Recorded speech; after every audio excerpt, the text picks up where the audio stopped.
Hello friends, welcome back to my YouTube channel. মই অনুৰাগ শৰ্মা আপোনালোক সকলোকে পুনৰবাৰ স্বাগতম জনাইছো মোৰ YouTube চেনেললৈ। আজি মই আপোনালোকৰ সন্মুখত এটা নতুন ভিডিঅ'লৈ উপস্থিত হৈছো আৰু আজিৰ ভিডিঅ'ত মই আপোনালোকৰ সৈতে শেয়াৰ কৰিম এটা ৰিক্ৰুটমেন্ট নটিফিকেশন বা এডভাৰটাইজমেন্ট আৰু হেতু আহিছে গুৱাহাটী হাই কোৰ্টৰ ফালৰ পৰা। সো গুৱাহাটী হাই কোৰ্টৰ ইয়াতে দেখিছে applications are invited for citizens of India Citizens of India under Article 5 and 6 of the Constitution of India having valid employment exchange registration number in the state of Assam for filling up the following vacant post in the Judicial Academy Assam. ঠিক আছে, located at Amingaon, Kamrup. So Amingaon, Kamrupot যোনখন Judicial Academy আছে অসমৰ তাৰ কাৰণে applications বিচাৰিছে আৰু কি বুলি কয় যোনজন ক্যান্ডিডেটজন ভাৰতীয় নাগৰিক হ'ব লাগিব আৰু লগতে এমপ্লয়মেন্ট এক্সচেঞ্জ ৰেজিষ্ট্ৰেচন সাৰ্টিফিকেট হ'ব লাগিব অসম ষ্টেটৰ। সো এতিয়া এমপ্লয়মেন্ট এক্সচেঞ্জ ৰেজিষ্ট্ৰেচন সাৰ্টিফিকেটৰ কথা যেতিয়া কৈ দিয়ে ষ্টেট অফ আসামৰ তেতিয়া আপোনালোকে অসমৰ ক্যান্ডিডেটে বিচাৰিছে ইয়াতে খালি অসমৰ ক্যান্ডিডেট হ'লেও সিটিজেন অফ ইণ্ডিয়াটো হ'বই লাগিব অসমত থকা ইলিগেল কোনবা মাইগ্ৰেন্ট হ'লেতো নহ'ব। সো হেতু কাৰণে হেতু বুজাইছে আৰু এমপ্লয়মেন্ট এক্সচেঞ্জ ৰেজিষ্ট্ৰেচন সাৰ্টিফিকেট ইয়াতে মেন্ডেটৰী। সো ইয়াতে ষ্টেনোগ্ৰাফাৰ গ্ৰেড 3 পোষ্ট ওলাইছে। পে ষ্ট্ৰাকচাৰটো হ'ল 14,000 to 60,500 গ্ৰেড পে 7,100 এটা পোষ্ট আৰু ডাফট্ৰি বুলি এটা গ্ৰেড 4 পোষ্ট ওলাইছে হেতু 12,000 to 52,000 গ্ৰেড পে 4,400 পেমেন্ট 1ত পৰিছে আৰু ষ্টেনোগ্ৰাফাৰটো পেমেন্ট 2ত পৰিছে। দুটা পোষ্ট ওলাইছে এটা আৰু ডেসক্ৰিপশনটো হ'ল লাষ্ট ডেট এণ্ড টাইমটো হ'ল submission of online application start from 13th August 2024 13 আগষ্টৰ পৰা ষ্টাৰ্ট হ'ব আৰু আপোনালোকৰ ফ্ৰম 3 PM অনৱাৰ্ডছ 3টা বজাৰ পৰা আৰম্ভ হ'ব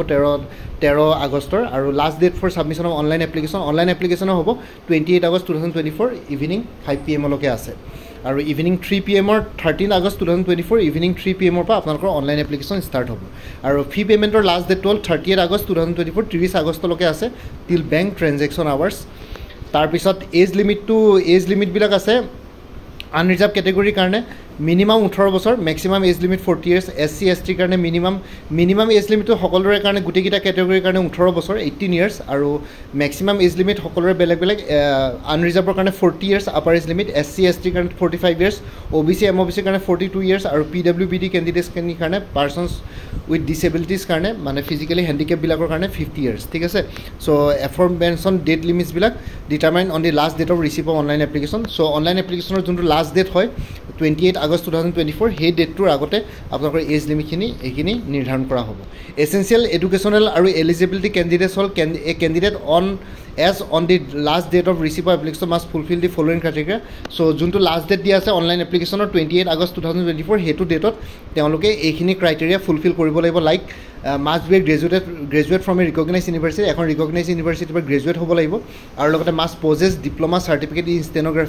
ষ্টেনোগ্ৰাফিৰ ডিপ্ল'মা বা চাৰ্টিফিকেট লাগিব চাৰ্টিফিকেশ্যন বা ডিপ্ল'মা কোৰ্চ কৰি থোৱা হ'ব লাগিব ষ্টেনোগ্ৰাফিত having minimum speed of 80 words per minute in শ্বৰ্ট হেণ্ডত 80 words per minute বিচাৰিছে আৰু কম্পিউটাৰ টাইপিং স্পীড বিচাৰিছে 40 words per minute। ঠিক আছে, চ' এইখিনি বস্তু আপোনালোকে ডিপ্ল'মা বা চাৰ্টিফিকেট লাগিব ষ্টেনোগ্ৰাফিত। চ' এইটো মাষ্ট কোৱালিফিকেশ্যন গ্ৰেজুৱেট হ'ব লাগিব লগতে ডিপ্ল'মাৰ চাৰ্টিফিকেট লাগিব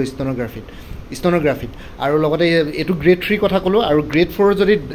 ডাফট্ৰি বুলি যোনটো পোষ্ট আছে সেইটোৰ কথা লিখিছোঁ ডাফট্ৰি। তো HSLC পাছ বিচাৰিছে or equivalent from a recognise central or state board. So' HSLC pass বিচাৰিছে আৰু চিলেকশ্যন প্ৰচেছটো হ'ল ষ্টেজ 1ত থাকিব ষ্টেনোগ্ৰাফিৰ কাৰণে গ্ৰেড 3 কথা কৈ আছোঁ। ষ্টেজ 1ত 90 মাৰ্কছৰ এটা ষ্টেনোগ্ৰাফি টেষ্ট থাকিব তাতে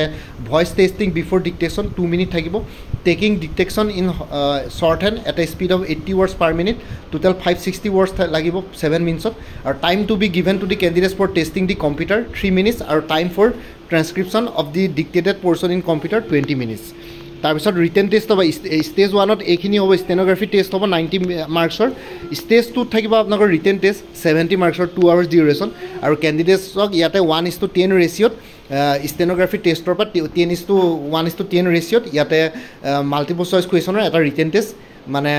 দিবৰ কাৰণে তেওঁলোকক কল কৰিব। চ' ষ্টেনোগ্ৰাফি টেষ্টটোত আপোনালোকে যিসকলে ছাকচেছফুল লাগিব চ' এটা পোষ্টৰ এগেইনষ্টে 10জন কেণ্ডিডেটছে ৰিটেন টেষ্ট দিব পাৰিব। চ' কাৰোবাৰ যদি মাৰ্কছ একেই হয়গৈ 90 মাৰ্কছৰ ভিতৰত ষ্টেনোগ্ৰাফি টেষ্টত তেতিয়াহ'লে যোনখিনি মাৰ্কছ সমান হয়গৈ তেওঁলোকক চাগে এজন কেণ্ডিডেট হিচাপে ধৰিব। চ' 10জনতকৈ ইয়াতে বেছি এক্সপেক্ট কৰিব পাৰে। চ' ইয়াতে আপোনালোকে মাল্টিপল চইচ কুৱেশ্যনৰ 1.5 ঘণ্টাৰ এটা পৰীক্ষা দিব লাগিব 1.5 hours। ঠিক আছে, 1 hour 30 minutes বা 1.5 আৱাৰৰ এটা 90 মিনিটছৰ এটা ৰিটেন টেষ্ট দিব লাগিব 70 মাৰ্কছৰ ইয়াতে মাল্টিপল চইচ কুৱেশ্যনছ থাকিব আৰু ইয়াতে লিখিছে which will contain questions on English language প্ৰফিচিয়েঞ্চিত 50 মাৰ্কছ থাকিব আছামিজ লেংগুৱেজত 20 মাৰ্কছ থাকিব টোটেল 70 মাৰ্কছ চ' ইয়াতে ইংলিছ গ্ৰামাৰ আৰু আছামিজ গ্ৰামাৰৰ ওপৰত কুৱেশ্যনছ আহিব English grammar comprehension Assamese grammar comprehension এইখিনি আপোনালোকে অলপ চাব লাগিব আৰু a candidate has to secure at least 40% marks in each segment English and Assamese in order to be considered qualified আৰু ইয়াতে কোৱালিফাই হ'বৰ কাৰণে ৰিটেন টেষ্টটো কেণ্ডিডেটজনৰ মিনিমাম কোৱালিফাইং মাৰ্কছ হ'ব 40% ঠিক আছে চ' 50 মাৰ্কছৰ ভিতৰতো আপোনালোকে 40% মাৰ্কছ পাব লাগিব আৰু বাকী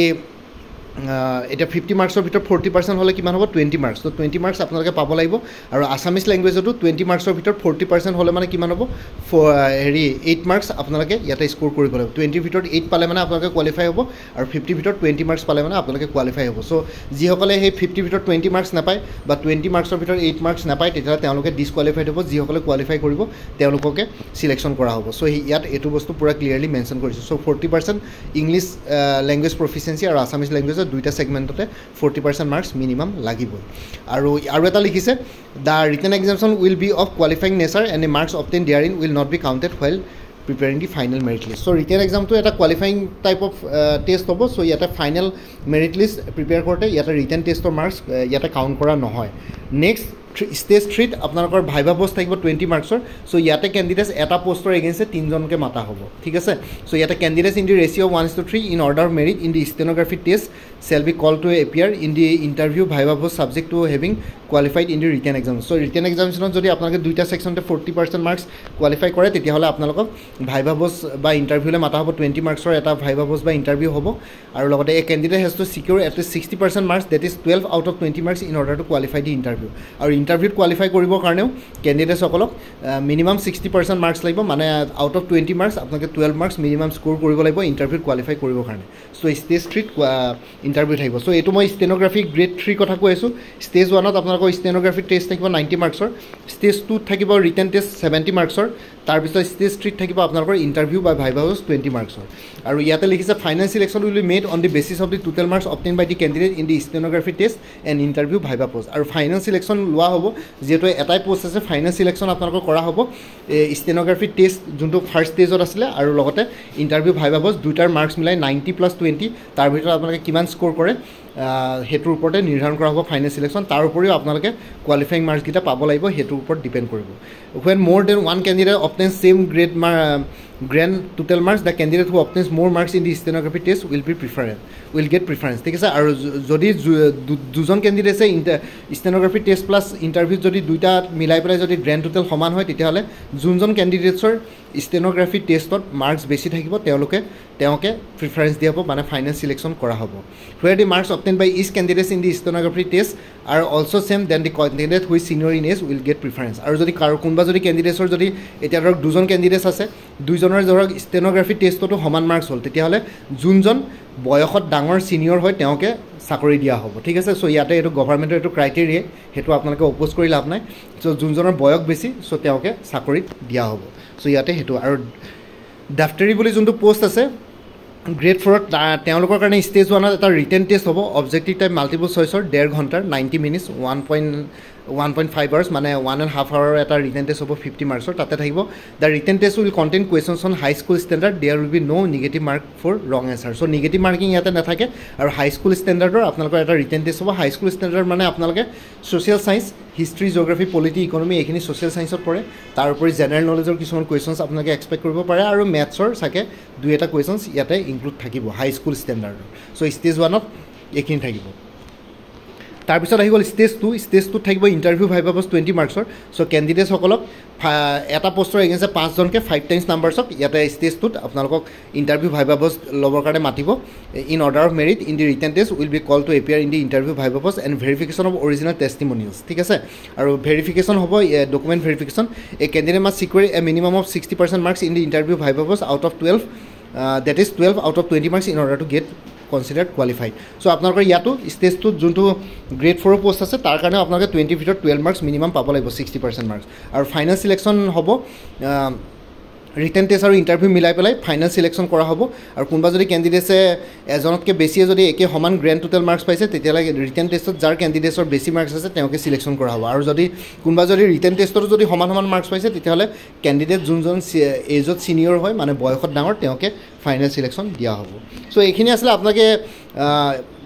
গুৱাহাটী হাইকোৰ্টৰ অফিচিয়েল ৱেবছাইটত গৈ পেলাই আপোনালোকে এপ্লাই কৰিব www.guwahatihighcourt.online.government.in তাতে আপোনালোকে গৈ পেলাই অনলাইন এপ্লিকেশ্যন কৰিব পাৰিব আৰু তাতে আপোনালোকে কি বুলি কয় ফি পে'মেণ্টটো কৰি ল'ব পাৰিব চ' বেলেগ আৰু একো নাই ইয়াতে কিছুমান ইনষ্ট্ৰাকশ্যনছ দি আছে আপোনালোকে অনলাইন গৈ পেলাই তাতে চাব তাতে গোটেইখিনি দি আছে এপ্লিকেশ্যন ফি দি আছে ষ্টেন'গ্ৰাফাৰ গ্ৰেড 3 কাৰণে SC ST আৰু অন্যবিলাকৰ কাৰণে 250 rupees আৰু বাকী জেনেৰেল OBC অন্যবিলাকৰ কাৰণে 500 আৰু PWBD কাৰণে নীল আৰু ডাফটাৰী যোনটো আছে সেইটোৰ গ্ৰেড 4 যোনটো পোষ্ট আছে সেইটোৰ SC ST কাৰণে 150 rupees বাকীখিনিৰ কাৰণে 100 মানে জেনেৰেল OBC এইখিনিৰ কাৰণে আৰু PWBD কাৰণে ফিজ নলয় আৰু এবাৰ ফি পে'মেণ্ট কৰাৰ পিছত ফিটো ৰিফাণ্ড নহয় আপোনালোকৰ কোনো পধ্যে চ' সেইটো কাৰণে আপোনালোকে fee once paid shall not be refunded under any circumstances. The fee will also not be held in reserve for any other examination or selection process. So আপোনালোকে এবাৰ ফি পে' কৰাৰ পিছত পৰীক্ষা দিলেও নিদিলেও আপোনালোকৰ ফিটো ৰিফাণ্ড নহয় আৰু লগতে বাকী অন্য এক্সামৰ কাৰণেও সেইটো ৰিজাৰ্ভ কৰা নহয় টাৰ্মছ এণ্ড কণ্ডিশ্যনছ কিছুমান আছে আৰু সেইখিনি আপোনালোকে নিজে চাই ল'ব অফিচিয়েল ৱেবছাইটত গৈ মই আৰু বেছিকৈ কৈ নাথাকোঁ মই জাষ্ট এডভাৰটাইজমেণ্টখন আপোনালোকৰ ডিটেইলছত বুজাই দিলোঁ চিলেকশ্যন প্ৰচিডিউৰৰ পৰা আদি কৰি গোটেইখিনি বস্তু বাকী এইখিনি আছিলে এডভাৰটাইজটো দেখাবৰ কাৰণে আপোনালোকৰ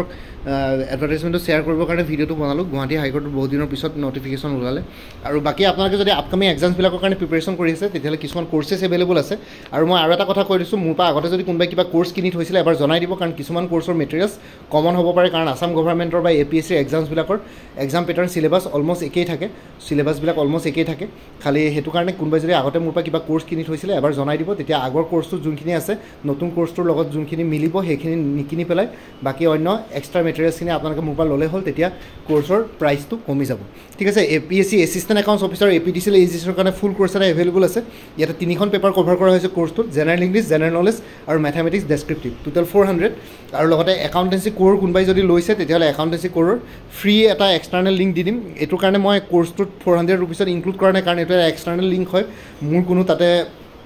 অৱদান নাই চ' সেইটো কাৰণে আপোনালোকে একাউণ্টেঞ্চি কোৰৰ কাৰণে এক্সটাৰ্নেল লিংকটো মোৰ পৰা ল'ব পাৰিব সেইটো কাৰণে আপোনালোকে ফ্ৰী কোৰ্চটো কিনাৰ পিছত সেইটো মই এনেই ফ্ৰীলি দি দিম চ' তাতে আপোনালোকে গৈ পেলাই 3000 MCQs প্ৰেক্টিছ কৰিব পাৰিব ফ্ৰীলি এভেইলেবল আছে চ' কোৰ্চটোৰ ফিজ 400 অকল just general English general knowledge আৰু মেথামেটিক্স ডেছক্ৰিপটিভৰ কাৰণে APSC ৰিচাৰ্চ এছিষ্টেণ্ট ফাইনেন্স ডিপাৰ্টমেণ্টৰ ফুল কোৰ্চ এটা এভেইলেবল আছে 400 APSC CCৰ প্ৰিলিমিনাৰী 2024-25ৰ কাৰণে ফুল কোৰ্চ এভেইলেবল আছে 400 APSC CDPO child development project officer full course এটা এভেইলেবল আছে জেনেৰেল ইংলিছ আৰু জেনেৰেল নলেজৰ ওপৰত 300 আৰু এক্সটাৰ্নেল লিংক আছে optional subject home science sociology philosophy আৰু সাইকোলজিৰ ওপৰত